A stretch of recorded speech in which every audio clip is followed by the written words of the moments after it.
झालेल्या आहेत, बाकी अजून काही बदल पक्षात काही मंडल अध्यक्षाच्या झाल्या की मग जिल्हाध्यक्षाच्या होतील आणि मग प्रदेशाध्यक्षाची होईल. आमची डेमोक्रेटिक पद्धत आहे, लोकशाहीने निवडणुका घेऊन त्या ठिकाणी आम्ही संपूर्ण पक्ष हा निवडत असतो.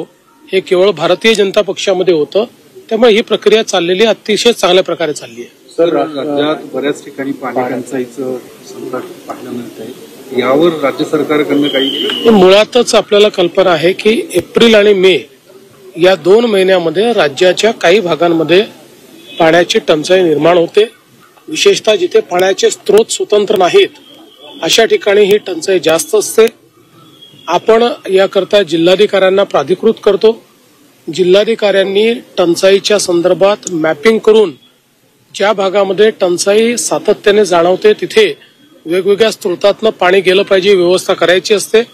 आताही आम्हाला काही तक्रारी मिळाल्या तर आम्ही त्या जिल्हाधिकाऱ्यांकडे पाठवतो आणि टंचाई दूर करण्याचा आपण प्रयत्न करतो. सर, भाषा सल्लागार समितीचे अध्यक्ष यांनी हिंदी भाषेच्या संदर्भात आपल्याला एक पत्र दिले. नेमकं हिंदीच्या बाबत जे राज्यात सध्या सुरू आहे त्याबद्दल आपण बघा, असं आहे, हे पत्र तर काही मी वाचलं नाही, पण पहिली गोष्ट ही समजून घेतली पाहिजे की मराठीच्या ऐवजी हिंदी अनिवार्य केलेली नाही. मराठी अनिवार्यच आहे, पण नवीन शैक्षणिक धोरणामध्ये 3 भाषा शिकण्याकरता त्या ठिकाणी संधी दिलेली आहे.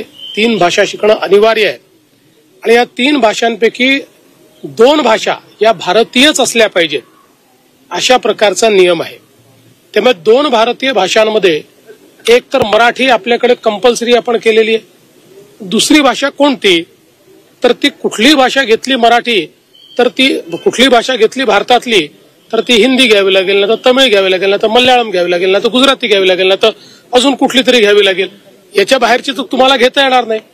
आता याच्यामध्ये ज्यावेळेस समितीने मंत्र्यांच्या अध्यक्षतेखाली जी कमिटी होती त्यांच्याकडे रिपोर्ट दिला त्यावेळेस तिसरी भाषा जी आहे ही जर हिंदी ठेवली तर त्याचे शिक्षक आपल्याकडे उपलब्ध आहेत, त्यामुळे त्यातनं आपल्याला अधिकच्या शिक्षकांची आवश्यकता पडणार नाही. इतर भाषा ठेवल्या, समजा मल्याळम ठेवली, कन्नड ठेवली, गुजराती ठेवली तर त्याचे शिक्षक उपलब्ध नाहीत आणि म्हणून कुठेही अतिक्रमण नाही. तर ही त्यांची शिफारस आहे.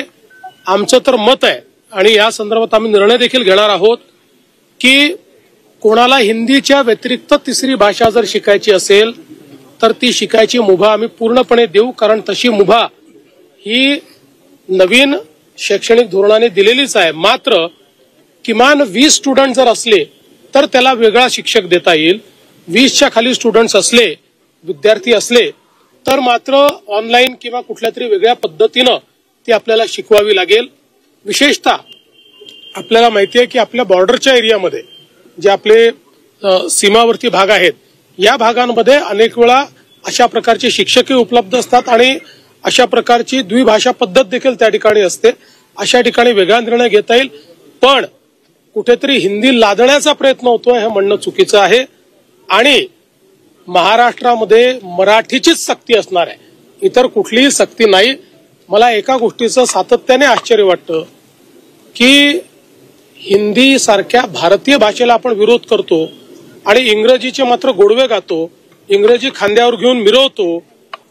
या संदर्भात मात्र मला आश्चर्य वाटतं की आपल्याला इंग्रजी जवळची आणि भारतीय भाषा दूरची ही का वाटते याचाही विचार कुठेतरी केला पाहिजे. सर, सलाम पोट्टेंनी